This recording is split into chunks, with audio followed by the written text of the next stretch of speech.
നരിവേട്ട അനുരാജ് മനോഹർ സംവിധാനത്തിൽ ടൊവിനോ തോമസ് നായകനായിട്ട് വരുന്നൊരു പടമാണ്. പടത്തെ കണ്ട് ഇറങ്ങിയുള്ളൂ. ആ പടത്തിനെ കുറിച്ച് കുറച്ച് കാര്യങ്ങളൊന്ന് പറഞ്ഞേക്കാം. പടം ഓക്കെ. ഈ ഒരു സിനിമയുടെ പ്രത്യേകത എന്താ വെച്ചിട്ടുണ്ടെങ്കിൽ, നമുക്ക് ട്രെയിലറും ടീസറൊക്കെ നമ്മൾ ഓൾറെഡി കണ്ടിട്ടുണ്ടായി. പടം എന്തായിരുന്നു, എന്താണ് ഇതിൻ്റെ ജോണറെന്നൊക്കെ നമുക്കറിയാം. ആ ഒരു സബ്ജക്റ്റ് തന്നെയാണ്. എന്ന് പറഞ്ഞിട്ടുണ്ടെങ്കിൽ ഒരു നമ്മുടെ ട്രൈബൽ സംഭവം ഉണ്ടല്ലോ, വയനാട് ആ മേഖലയിലൊക്കെ നടന്ന വർഷങ്ങൾക്ക് മുമ്പ് നടന്ന, എനിക്ക് 2013 കാലഘട്ടത്തിൽ നടന്ന സംഭവമാണ് ഇതിനകത്ത് എൻ്റെ ബേസാക്കി എടുത്തേക്കണം. ഇതാണ് സംഭവം, മാറ്റർ അതാണ്. ടൊവിനോ ഈ പറഞ്ഞ പോലെ ടൊവിനോൻ്റെ ലീഡ് ക്യാരക്ടർ വരുന്നു. അതേപോലെ സുരാജ് ഉണ്ട് കട്ടക്ക്. അതേപോലെ നമ്മൾ തമിഴിലെ ചേരനൊക്കെ വരുന്നുണ്ട്.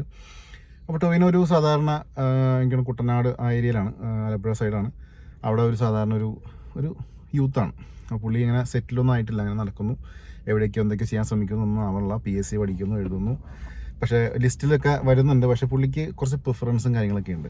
പക്ഷേ അതിനകത്ത് ജോലി ആൾക്ക് കിട്ടുന്നില്ല. ആൾ അതിന് വേണ്ടി പഠിക്കണം, ട്രൈ ചെയ്യണമൊക്കെ ഉണ്ട്. അങ്ങനെ അവസാനം നമ്മൾ ട്രെയിലറിലൊക്കെ കണ്ട പോലെ തന്നെ പുള്ളി പോലീസിലേക്ക് അങ്ങനെ ലിസ്റ്റിൽ വരികയാണ്. പോലീസ് ലിസ്റ്റ് എന്ന് പറഞ്ഞാൽ കോൺസ്റ്റബിളായിട്ട് വരുന്നത്. പുള്ളിക്ക് വലിയ താല്പര്യമൊന്നുമില്ല. പുള്ളിക്കൊരു പ്രണയമുണ്ട്.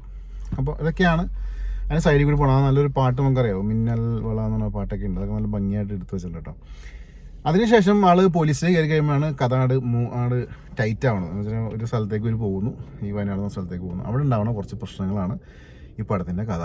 അത് ഇൻ്റർവെല്ലിന് ശേഷം പടം ഭയങ്കരമായിട്ട് ഇൻറ്റൻസ് ആയിട്ട് മാറും. എന്ന് വെച്ചിട്ടുണ്ടെങ്കിൽ ആ ഒരു ചെറിയ സിറ്റുവേഷനും കാര്യങ്ങളൊക്കെ അവിടെ ഉണ്ടാവേണ്ട. സിറ്റുവേഷൻ എന്താണെന്നൊക്കെ നിങ്ങൾ തിയേറ്ററിൽ കണ്ടതിനെ മനസ്സിലാക്കാം.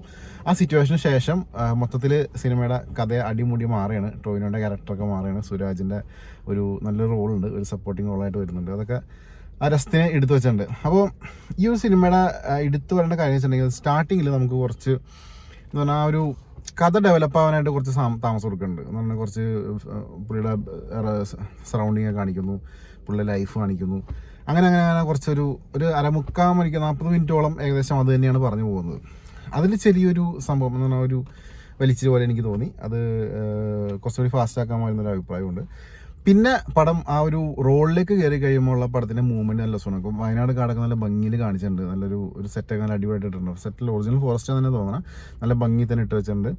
അതേപോലെ തന്നെ ആ സോങ്ങും BGM ഒക്കെ നന്നായിട്ട് തന്നെ ചെയ്ത് വെച്ചിട്ടുണ്ട്. ഭയങ്കര ഭംഗിയാണ് ആ പാട്ട് പിക്ചറൈസേഷൻ കാണാനായിട്ട് തന്നെ. താമരയുടെ സംഭവങ്ങളൊക്കെ വരുന്നുണ്ട്. ടോപ്പ് ആംഗിളിൽ നിന്നൊക്കെ എടുക്കണം. നല്ല രസത്തിന് എടുത്ത് വെച്ചിട്ടുണ്ട്. ഈ പടം എന്നെ സംബന്ധിച്ച് ചോദിക്കുകയാണെന്നുണ്ടെങ്കിൽ ഇതിൻ്റെ ഡയറക്ഷൻ വളരെ നന്നായിട്ടുണ്ട്. കാരണം ഇങ്ങനത്തെ ഒരു സബ്ജക്റ്റ് നമ്മൾ ഇതിനു മുമ്പ് കണ്ടിട്ടുണ്ട്. ഈ പറഞ്ഞ പോലെ വയനാട്ടിൽ നമ്മൾ ഒരു ബറ്റാലിയനായിട്ട് വയനാട്ടിൽ ഉണ്ടാന്ന് പറഞ്ഞ മമ്മൂട്ടി സിനിമകളൊക്കെ നമ്മൾ കണ്ടിട്ടുണ്ട്. ഏകദേശം ആ ഒരു രീതിയിലൊരു ബാച്ച് അങ്ങോട്ട് സ്ഥലത്ത് പോയി തമ്പടിക്കണമാണ്. അവിടുത്തെ സിറ്റുവേഷനാണ് അതിനകത്ത് മെയിനായിട്ട് കാണിക്കണം. എനിക്കിഷ്ടപ്പെട്ടു പടം നിങ്ങൾ ഇതായിട്ട് കാണാം. തിയേറ്ററിൽ കണ്ട് മനസ്സിലാക്കേണ്ട ഒരു പടമാണ്. കാരണം ആ ഒരു സംഭവം ഉണ്ട് അതിനകത്ത്. പടം കണ്ടിട്ട് അഭിപ്രായങ്ങൾ പറഞ്ഞേക്കാം. ഇങ്ങനത്തെ സിനിമകൾ, ഇങ്ങനത്തെ നല്ല സിനിമകൾ വേണം വരാനായിട്ട്. സ്റ്റാർട്ടിങ്ങിൽ കുറച്ചൊരു പേസിൻ്റെ പ്രശ്നം കഴിഞ്ഞിട്ടുണ്ടെങ്കിൽ ഒരു 30 മിനിറ്റ് സ്റ്റോറി ടെല്ലിങ്ങിൻ്റെ ഇത് മാത്രമേ ഉള്ളൂ. അതിനെ പിന്നെ പടം സെറ്റായിട്ട് മുമ്പോട്ട് പോയിട്ടുണ്ട്. ഇൻറ്റൻസ് ആണ് പടം കണ്ടിട്ട് നിങ്ങളുടെ അഭിപ്രായം എന്ന് പറഞ്ഞേക്കാം കേട്ടോ. അടുത്ത വീഡിയോയിൽ കാണാം. Thank you.